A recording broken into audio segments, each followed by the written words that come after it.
보통 잠을 자다가 꿈을 꿀 때 이빨이 빠지면은 옛날에 어떤 분이 뭐 돌아가신다는 맞나요? 아닌가? 근데 그냥 생리가 빠지는 경우는 어떻게 해야 되나요? 근데 생리가 빠진 게 아니라 임플란트가 빠지면 또 어떻게 돼요? 아, 임플란트를 잘 모르죠? 영어라서. 제가 그래서 오늘 혹시라도 헛말이 나오면 아, 목사님이 이빨이 빠져서 그런가 보다. 임플란트라 했는데 임플란트가 빠졌다니까 나사로 다시 돌려 끼면 된대요. 근데 나사채 빠졌는데 그건 어떻게 해야 됩니까? 그때 에이, 거짓말하지 말래. 아니, 진짜로 빠졌습니다. 피 안 나요. 피 안 나요. 나도 신기하게 그게 빠져가지고 아침에 그것 때문에. 근데 더 중요한 거는 그걸 잃어버렸어요. 그래가지고 다시 또 한 몇 킬로 왔다가 다시 돌아가가지고 저랑 이제 같이 운전해 주셨던 목사님도 모시고 거기까지 가서 그거 찾다가 다른 분이 찾아주셨어요. 그래가지고 또 카운터에 가서 한바탕 했지. 책임져 나오라고. 어떻게 그렇게 못 찾냐. 오히려 딴 분이 가서 찾았는데 너희들은 뭐 했냐 막 그랬더니 어떤 아주머니 오셔가지고 아주머니가 죄송하다고 막 그러는 거야. 그러니까 더 화가 나는 거예요. 그래서 그 담당 책임자 높은 사람 데리고 나오라고. 아니, 당신들이 책임자가 와서 죄송하다 그래야지 여기서 일하시는 아주머니 모셔다가 죄송하다는 소리를 내가 들으려고 하냐고. 그렇게 해서 막 혼냈겠더니 그분이 책임자라는 거예요. 순간 내가 죄송해가지고 그래서 그럼 됐다고, 죄송하다고. 아무튼 뭐 그렇게 해서 왔는데 혹시라도 제가 헛말을 하면 아, 목사님 오늘 임플란트가 빠져서 그렇구나 라고 이해를 해주셨으면 좋겠어요. 왜냐면 지금 사실은 제가 마이크를 들고 내려왔는데 어디 있다 못 찾아가지고 헤맸고요. 그래서 오다가 내가 지금 넥타이 메고 양복을 입고 나갈 때 너무 답답해서 너무 숨을 못 쉴 정도로 힘들어요. 그러니까 지금 현재 이번 주 한 며칠 사이에 제가 보니까 한 1,100몇 킬로를 운전한 것 같아. 아, 이것도 젊어서 해야 되겠구나 생각이 들면서 혹시라도 지금 왔다 갔다 하면 목사님은 은혜로 영적인 말만 잘 들으시기 바랍니다. 꼭 또 이것도 방송으로 보고 계신 분 중에서 또 대피 기도할 때 여러분 눈 뜨고 기도할까요? 눈 감고 기도해야 될까요? 라고 또 질문하신 분이 계세요. 혹시라도 그분이 보시고 있다면 눈은 감던 뜨던 상관없어요. 아시겠어요? 그래서 중언부언을 한 것보다는 차라리 자기가 기도하면서 기도문을 가지고 눈 뜨고 보고 있는 것도 그건 결코 성경 외적인가 성경적인 것라는 것 기억하시면서 괜히 혹시라도 누가 기도할 때 대피 기도하는 거 눈 떴니 안 떴니 막 그거 가지고 한다 하더라도 그렇게 얘기를 해주세요. 아시겠습니까? 자, 공식적으로 이렇게 얘기했으니까 귀 있는 분은 들으시기 바랍니다. 이건 아멘 안 해도 됩니다. 자, 우리가 하나님의 나라를 지금 살펴보고 있어요. 그런데 여러분, 천국이라는 나라, 천국과 하나님의 나라 하면은 우리가 분리돼서 볼 수 있죠. 어때요? 우리가 하나님의 나라라는 것은 마치 이 땅 가운데 좀 더 친근하게 다가오지만 천국 하면 어때요? 우리랑 좀 멀게 느껴지는 것 또한 사실이에요. 왜냐하면 이 천국이라는 단어가 하늘천자의 나라국이거든요. 그러니까 하늘에 있는 나라라고 생각하니까 지금이 아니라 먼 훗날로 생각하거나 이곳에 사는 세상이 아니라 다른 멀리 있는 하나님에 있는 그러한 먼 곳으로 생각하는 경우가 있습니다. 그런데 여러분 잘 들으시기 바랍니다. 천국이라는 단어는 즉 한문으로 표현한 것이 번역되면서 천국이라고 표현된 거예요. 원래는 하나님의 나라인 거예요. 근데 그 하나님의 나라를 유대인들은 그 하나님이라는 이름을 쓸 수가 없다 보니까 어떻게 해요? 나라 이렇게 안 되다 보니까 뭐예요? 그걸 대신하여 쓸 수 있는 게 뭐냐면 하늘나라, 하나님을 대신하여 썼던 것이 하늘이라는 거예요. 여러분, 하나님이라는 이름을 또 이슬이라는 단어로도 사용되어지는 것과 동일한 거예요. 그런 이름처럼 하늘이라는 것은 우리가 생각하는 것처럼 어떤 스카이나 헤븐의 개념보다는 말 그대로 God, 하나님을 얘기하는 거예요. 이해하시겠어요? 그래서 이 명칭은 여러분 잘 기억하시기 바랍니다. 성경에서 말하는 천국 하면은 우리가 생각하는 것처럼 하늘에 있는 어떤 특정한 지역, 특정한 장소, 그래서 그러잖아요. 하늘에 저기 어디 있느냐고 사람들이 얘기하는 경우를 종종 봅니다. 근데 이 단어는 원래 하나님의 나라, 그렇게 이해하시는 것이 본문을 보는 정확한 의미이기도 합니다. 그렇다면 이 하나님의 나라라는 것은 무엇을 말하냐면 바로 우리가 예수를 믿고 내가 하나님의 나라, 하나님을 나의 구주라고 딱 고백하는 순간부터 나의 삶은 누구의 통치 아래에 있냐면 하나님의 나라의 다스림을 받게 된다. 그런데 하나님의 나라의 다스림을 받는 사람이 있는가 하면 하나님의 나라 속에 있으면서도 하나님의 다스림을 받지 않는 나라에 속한 사람도 있겠죠. 마치 이렇게 생각해 보세요. 우리나라의 대한민국의 국적을 가진 사람이 있는가 하면 외국인도 있잖아요. 외국인은 우리나라에 속해 있지만, 땅에 있지만, 그러나 그들은 대한민국 사람이 아닌 거겠죠. 그러면 외국인이라고 해서 대한민국에서 일어나는 다양한 사건 사고를 못 보나요? 볼 수 있습니다. 이해하시겠어요? 그런데 차이가 몇 가지 있잖아요. 똑같이 코로나도 걸릴 수 있지만 보험 혜택이 안 되잖아요. 그렇듯 우리가 하나님의 나라라는 것은 제3자 입장에서 분명히 복용할 수도 있고 경험할 수도 있습니다.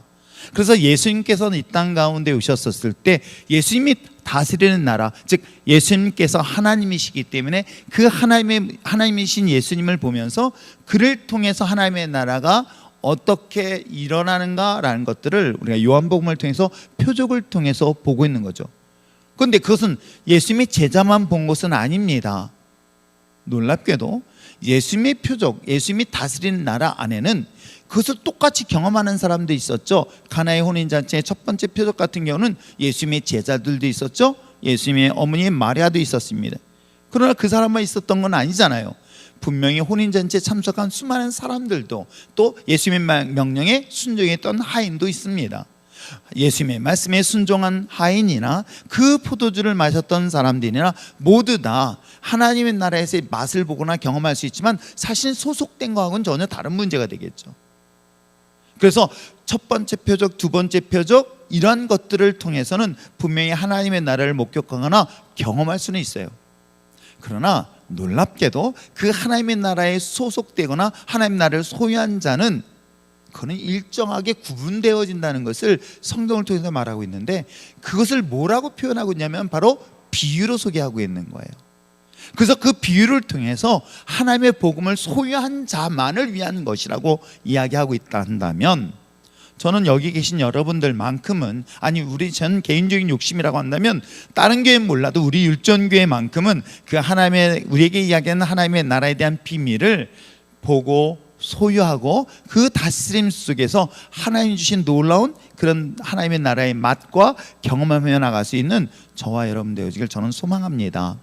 자, 그러한 관점에서 오늘은 세 가지 비유를 통해서 하나님 나라의 이야기를 듣고자 합니다.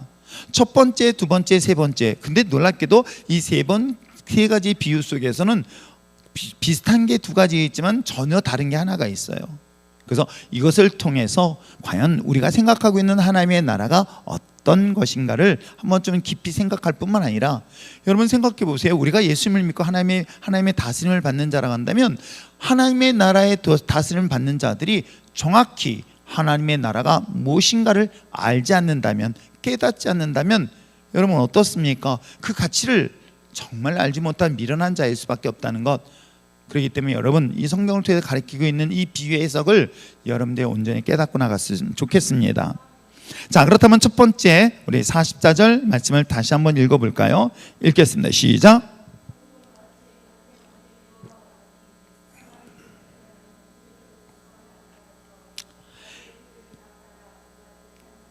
예, 첫 번째 표적은 뭐라고 하고 있습니까?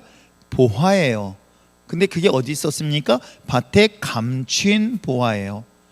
근데 누가 그걸 찾았습니까? 여기서 농사를 짓고 있는 어떤 사람이 이걸 발견했어요. 지나가는 나그네였는지 아니면 무엇인지는 알 수 없지만 한 가지 분명한 것은 이 사람은 그 밭에 숨겨진 그 보물을 발견한 거예요.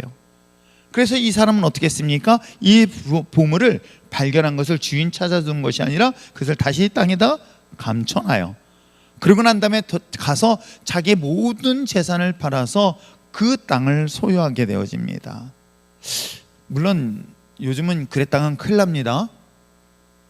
아시겠어요?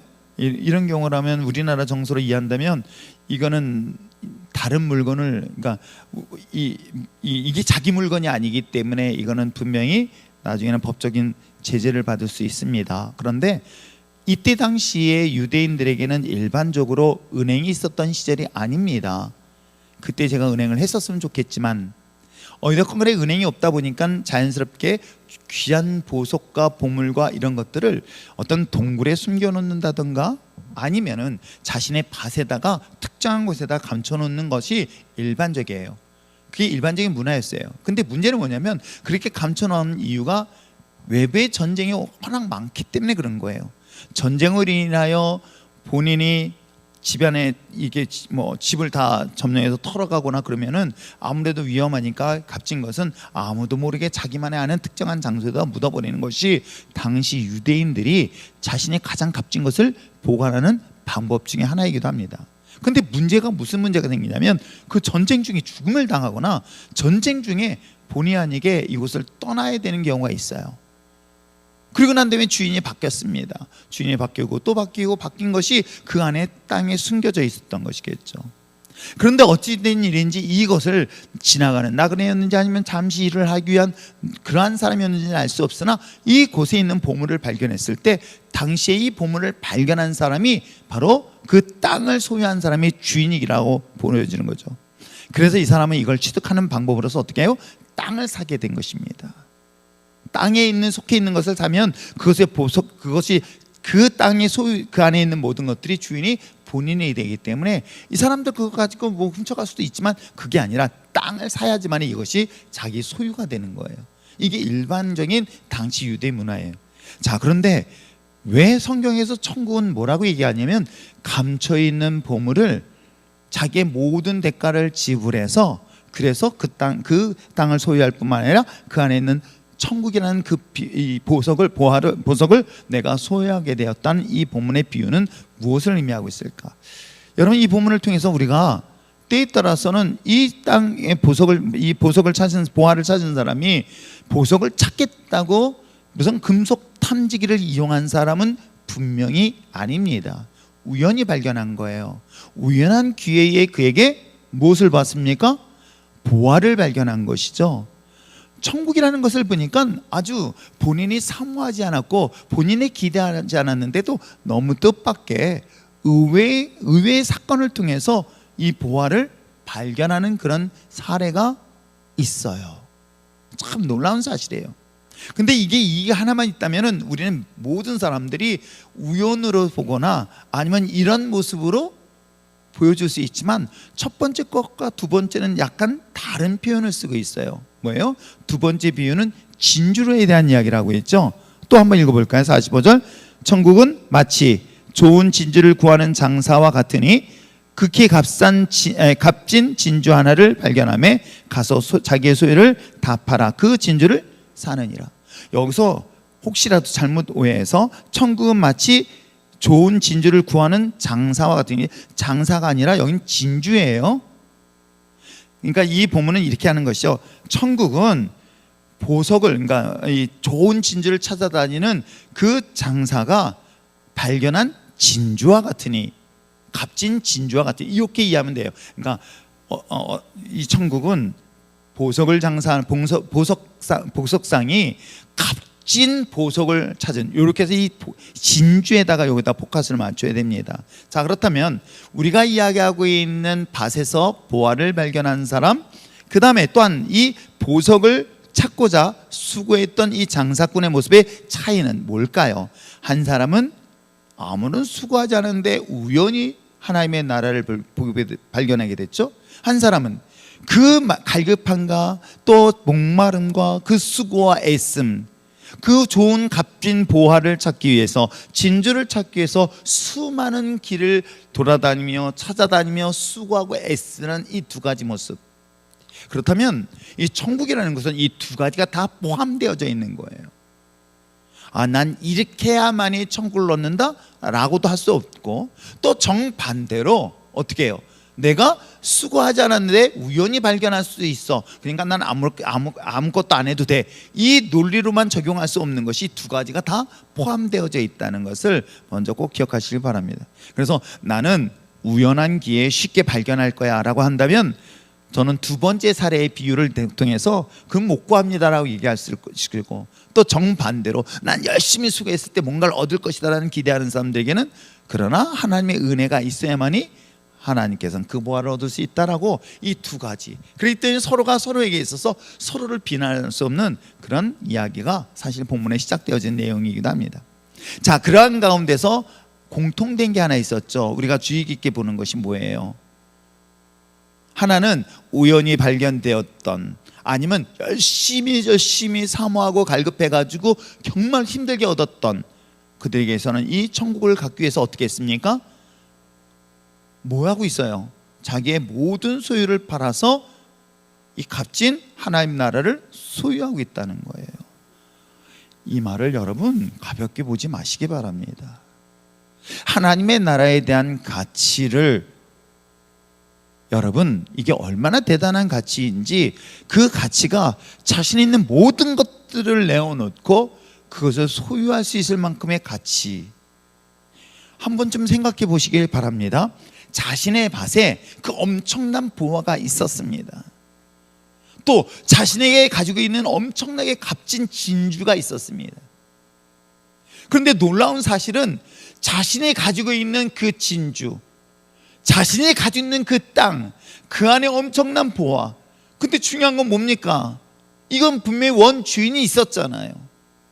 값진 진주를 가진 사람이나 값진 보화를 가지고 있는 사람이나, 물론 여기서 이야기하고 있는 값진 진주를 발견하는 것은, 여러분 정말 그 보석하시는 분들 중에 얘기 들어보니까 그렇더라고요. 정말 볼 때는 딱 보니까 무슨 별 볼 일 없는 돌이라고 생각했대요. 그래서 그것을 10불에 팔았어요. 근데 그게 사실은 뭐예요? 굉장히 비싼 원석인 거예요. 그것을 수백만 달러에 팔 수 있는 그런 제품으로 바뀐 이야기를 여러분 아십니까? 다이아몬드도 아마 그렇게 되어지지 않았을까? 사람들이 봤을 땐 별 볼 일 없는 것 같은데, 이 보석의 원석의 가치를 아는 사람은 이거는 10불짜리도 아니고 100불짜리가 아니라 수백만 불이 될 수 있는 것. 그런데 이 차이가 뭐예요? 여기 있는 이 장사하는 사람이 지금 사람들에게 그 진주를 갖고 있는데, 이 사람이 이 가치를 몰랐기 때문에 이 가치를 주는 거예요. 물론 본인은 그 사람이 갖고 있는 모든 소유를 팔았으니까 와, 나는 돈 벌었다 생각해요. 그런데 이 장사하는 사람은 자기의 소유를 다 갖다 줘도 나는 그 이상의 이익이 되기 때문에 이걸 산 거 아닙니까? 그 밭의 가치보다 내 소유한 것을 다 줘도 그 이상의 가치가 있으니까 이 사람은 그 땅을, 그에게 모든 대가를 지불하면 산 거 아니에요. 그런데 파는 사람의 입장을 한번 생각해 보세요. 한번 여러분들이 그런 입장이나 생각해 보시기 바랍니다. 네, 아무리 봐도 가진 게 있는 사람이 없네. 아, 집에 뭐 감춰놓을 게 있어야 뭐 내가 얘기를 하려고 그랬더니 별 없네. 예, 뭐 아무리 생각해도 없다. 근데 여러분 한번 생각해 보세요. 여러분이 가지고 뭐 좋아, 삼성 아파트 지금 얼마인지 모르겠어요. 자, 5억이야. 얼마예요? 5억이라고 합시다. 지금 시세가. 근데 그게 내년에는 500억이 되어요. 아, 정말 바로 화면 나오네. 참 이거 너무 심하게 했나? 어떤 그 앞에가 막 개발이 돼가지고 갑자기 삼성 아파트가 막 한 10배가 뛴다고 한번 상상을 해보세요. 근데 사는 사람은 뭣도 모르고 그걸 파는 사람이 한 6억 준다니까, 아, 시세부터 좋게 해도 팔았어요. 그랬더니 얼마 아니에요. 저희가 이건 진짜 우리 집에서 일어난 일이다. 제가 회사에서 퇴근하고 왔는데 계약을 했대요.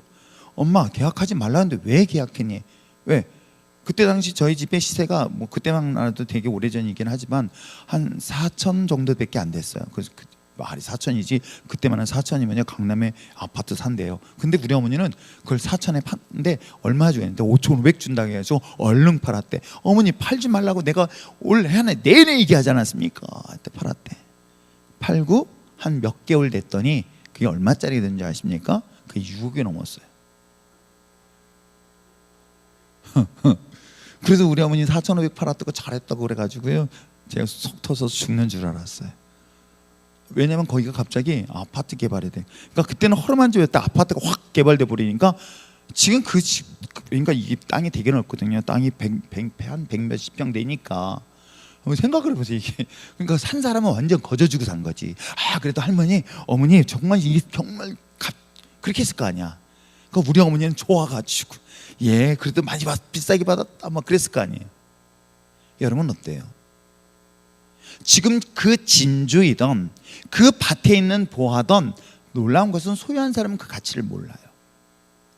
가치를 모르는 사람에게 있어서 기회가 주어졌던, 기회가 주어지지 않았던, 노력을 했던, 노력하지 않았던, 중요한 것은 그 가치 있는 것을 발견하지 못할 수 있다는 거예요. 하나님의 나라의 가치가 아무리 내 손에 있어도 놀랍게도 그 가치를 모르는 사람이 있는가 하면 그 가치를 값지게 여겨서 자신의 모든 것들을 내어놓고 사는 사람이 있다고 한다면 그 두 사람의 차이가 어떤 건지 아십니까? 그게 맨 마지막 뒷부분에 나와요. 그게 바로 그물의 비유를 하고 있는 거예요. 정말 여러분 하나님의 나라에 대한 가치에 대해서 나는 어디에 해당되는 사람일까? 나는 분명 하나님의 나라를, 그 나라에 대한 소망과 그 확신을 가지고 있는데 이 가치를 가지고 있어요. 분명히 가지고 있었잖아요. 땅의 주인이 가지고 있었잖아요. 그 진주의 주인 또한 가지고 있었잖아요. 중요한 건 가치를 몰랐던 거예요. 이게 얼마나 대단한 가치를 몰랐던 거예요. 그러니까 어떻게 해요? 자기 눈앞에 보이는 것에 팔아버리는 거예요. 세상의 것에 바꿔버리는 거예요. 세상이 요구하는 것들에 의해서 그걸 내어놓는 거예요. 그것이 우리들의 삶이잖아요. 내가 하나님의 나라에 대한 엄청난 가치를 갖고 있는 내가 이 가치를 잘 몰라서 이 가치를 세상의 적당함과 거래를 하고 앉아있네. 이걸 바꾸고 있네.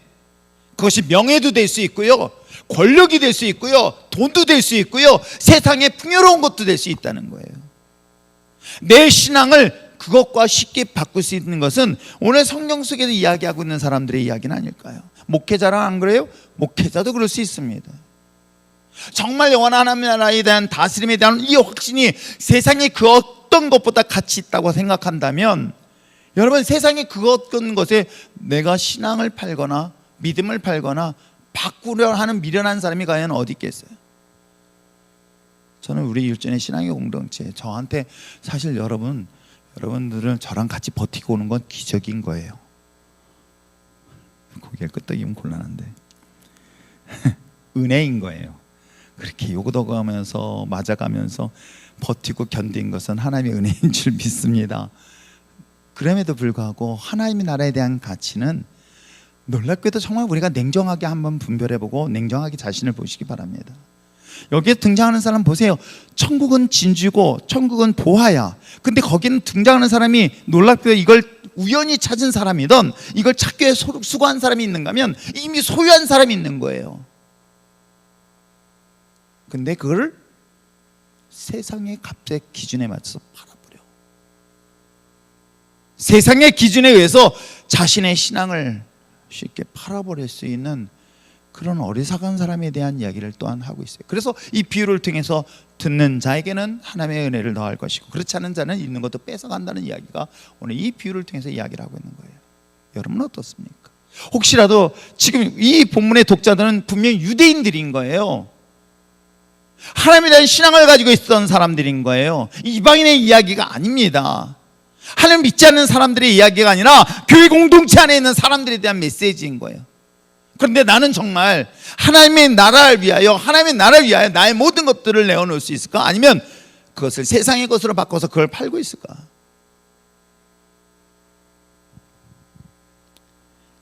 우리 교회 건축했던 주재성 장로님이 오랜만에 왔어요. 저희 교회가 건축하면서 당신이 너무 많이 사실 은혜를 받았고, 여러분 아세요? 우리 교회 건축하면서 우리 건축했던 이 EM택이라는 회사는요, 진짜로 거의 한 말씀 들어보니까 거의 한 그때 매출에 어떤 100배 가까운, 100배는 너무 많을지라도 어떤 엄청난 규모로 크게 성장한 거 아세요? 그리고 당신도 그로 인하여 교회 건축을 정말 많이 했으면서 받은 은혜. 그래서 항상 어디 갈 때마다 율전교회, 거기에 등장하는 인물들이 있어요. 정영민. 그러면서 물어봐요. 요즘도 안 나오냐고. 가는 데마다 정영민 모르는 사람 없대요. 율전교회 이유철 목사하고 정영민 집사를 모르는 사람이 없대. 왜? 땅 살 때의 그 간증은 사람들이 다 거짓말이 아니냐고 얘기해. 왜? 땅 살 때부터 하나님의 기적이 시작됐었던 거거든요. 잠시 지금 헷가닥 해가지고 있어요.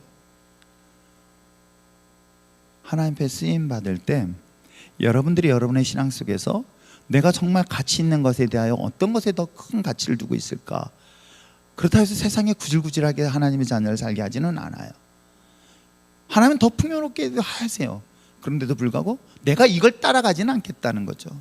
이걸 나의 삶의 중심으로 삼지는 않겠다는 것이죠. 무슨 말씀인지 이해하세요? 그렇다 해서 하나님 믿는 사람들이 구질구질해가지고 청승맞게 살라는 게 아니에요. 그런데 하나님의 자녀들이 청승맞게 살지는 않더라도 비굴하거나 그런 구질구질하게 살지 않도록 하나님께서 더 우리에게 풍성함을 주세요. 그러나 내가 내 인생의 목표가 여기가 아니라 하나님의 나라의 것이기 때문에 이것을 나의 삶의 중심으로 두지 않는 것이겠죠. 그것이 오늘 성경 속에 이야기하고 있는 내용이에요. 그래서 마지막에 세 번째 비유를 통해서 뭐라고 얘기했습니까? 천국은 무엇과 같다? 그물과 같다는 거예요. 자, 47절 말씀 한번 읽어볼까요? 시작. 또 천국은 마치 바다에 치고 각종 물고기를 모은 여러분 이게 참 신기하잖아. 아니 하나님의 나라는 뭐 같다? 우리가 생각할 때 하나님의 나라는 정말 기대되고 좋은 거야. 뭔가를 정말 기대하면서 나가는 거야. 그래서 내 있는 모든 것들을 보아갖고 진주 같기 때문에 기꺼이 내어올 수 있어. 그런데 뜻밖의 그 두 가지 속에서 비유로 말씀하시는데 그물과 같다. 그러면 하나님의 나라에서는 분명히 걸러진다는 얘기를 분명히 얘기하고 있어요. 뭘로? 그 다음 절을 읽어볼까요? 시작. 그물에 가득함에 물가로 끌어내어 앉아서 좋은 것은 그릇에 담고 못된 것은 어디에서? 하나님의 나라에서. 근데 거기는 모든 사람들이 다 해당되는 거예요. 자, 그러면 이 본문이 앞에 부분과 뒤에 부분을 생각해 보세요. 한 사람은 보화를 갖고 있었습니다. 한 사람은 진주를 갖고 있었습니다. 근데 그 사람은 뭐예요? 그 가치를 알지 못했기 때문에 그 사람을 내어줬습니다. 근데 그것을 우연히 발견했던 그 가치를 알고 그 가치 때문에 자기 모든 것들을 소유해서 그것을 산 두 사람이 있습니다. 이 두 사람의 그룹 중에서 어떤 자들이 그릇에 남기고 어떤 것이 그릇 밖에 내던지는 것을 생각해 보시기 바랍니다. 그래서 오늘 세 가지 비유는 분리될 수가 없다 라는 사실을 하나님 나라의 비유를 통해서 분명히 이야기를 하고 있습니다. 저는 이 말씀을 보면서 내 삶의 우선순위의 가치를 어디에 둘 것인가, 우리의 삶의 진정한 가치 어디에 내 모든 것들을 올인해야 될 것인가. 물론 우리가 인간적으로 생각할 때는 그럼 반은 뭐 이렇게 하고 반은 그죠? 반은 하나님 굳이 그렇게까지 할 필요 있느냐? 이걸 내가 말씀 묵상하면서 그래 있는 거 다 드려라 막 그러고 싶지만은 여러분 그러라고 하는 건 아닙니다. 그러나 중요한 것은 여러분의 삶에 있는 모든 것들에 있어서 정말 하나님의 나라의 가치를 보고 내가 하나님을 향하여 내 삶의 어떤 부분을 드릴 수 있을까? 그런데 일부도 아니더라고요. 성경 분명히 뭐라고 얘기했습니까? 냉정하게 얘기하고 있어요. 자기의 소유를 다 팔아서 드린다. 또 46절에서도 뭐예요? 자기의 소유를 다 팔아 그 진주를 사는 것 같다. 여러분 그게 하나님의 나라에 대한 가치인 거예요. 하나님의 나라의 가치를 알지 못하는 사람은 자기 소유를 팔아 어떻게 그걸 다 내? 그래서 아나니아 삽비라 사건이 나타나는 거예요. 어떻게 해요? 일부는 감추고 일부는 드리는. 그 결과가 참다면 죽음이라는 엄청난 결과를 오늘 마지막 절에 보여주고 있는 것들이 바로 그러한 비유로 성경은 이야기하고 있는 것은 아닐까요? 있어도 발견하지 못하는 것처럼 불행한 사람은 없지 않을까요? 그래서 하나님은 공평한 거예요. 가지고 있는데도 발견하지 못하고 살다가 다 뺏기는 사람, 가지고 있지 않았다가 그것을 발견하고 깨달아서 그것을 소유한 사람. 여러분 어떻습니까? 참 이거는 유대인들에게 있어서 받는 이 비유는 충격적일 수도 있잖아요. 한번 입장을 바꿔놓고 생각해 보세요. 너희들은 이미 하나님의 것을 받았다. 너희는 하나님의 나라의 소유한 자였었다. 그런데 너희들은 그 가치를 발견하지 못했다. 그래서 그로 인하여 어떻게 한다? 그 가치를 빼앗겼다. 잃어버렸다. 이게 엄청난 결과를 그 다음 절에 가르쳐주고 있죠. 뭐라고 해요? 49절 세상 끝에도 일하리라. 천사들이 와서 의인 중에 악인을, 의인 중에서 악인을 갈라내요. 풀무불에 던져 넣으리니 거기서 울며 이를 갈 것이다. 그 대상이 지금 누구입니까? 그 대상이 지금 누구라고 생각합니까? 나는 악인이 아니야 라고 나는 자신의 윤리와 도덕적 관점에서 기준을 말할까요? 성경은 그렇게 말하고 있지 않습니다. 하나님의 나라에 대한 가치를 아는 사람과 가치를 알지 못하는 그 사이를 의인과 악인으로 나눠버린 것 여러분 아세요? 우리가 얘기하고 있는 윤리와 도덕적 관점의 기준을 가지고 이 사람은 의인이고 이 사람은 악인이라는 개념으로 얘기한 것이 아니라 하나님의 나라에 대한 가치를 아느냐 모르느냐, 그 가치를 아는 자는 그 가치를 위하여 자신의 모든 것들을 내어놓을 수 있는 그 사람 기준으로 해서 악인과 의인으로 바뀌어져 있는 것을 성경은 우리에게 이런 사실들을 분명하게 이야기하고 있죠. 이 하나님의 나라에 대한 가치를 안다면, 하나님의 다스림에 대한 가치를 정말 안다면 세상의 그 잠시 받는 유혹들, 세상에 나를 유혹해 줄 만한 세상의 많은 것들이 내가 그것과 바꿀 사람이 과연 누가 있겠습니까?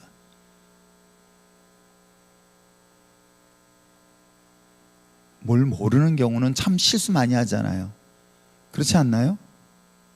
이 땅 주인도 마찬가지 아닐까요? 이 땅 사셨던 분이 이게 이렇게 많이 오를 줄 알았으면 누가 그걸 팔았겠습니까? 갖고 있겠지. 아직도 옆에 땅 갖고 계신데. 하나님의 나라에 대한 가치도 근데 삼성 아파트가 오른 데인가 되게 좋아하는 사람이 있어가지고 계속 내가 삼성이 계속 머릿속에 떠오르네. 신 아파트가 올라야 되는데.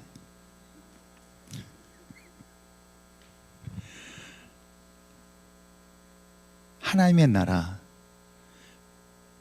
그는 삼성이나 그런 거하고는 비교할 수 없어요.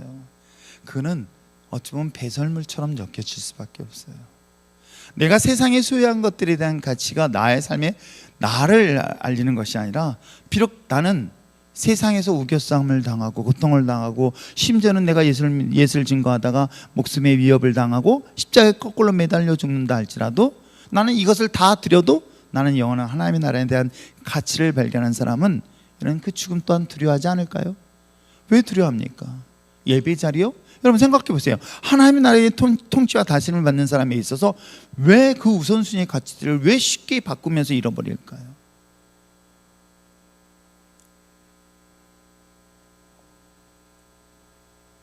정말 저 오늘 오후에 설교 준비하면서 뭔 짓을 했는지도 몰라요. 막 전화 통화하고 막 그러면서 이러면 안 되는데 거기다 또 사고도 치면서 막 그랬어요.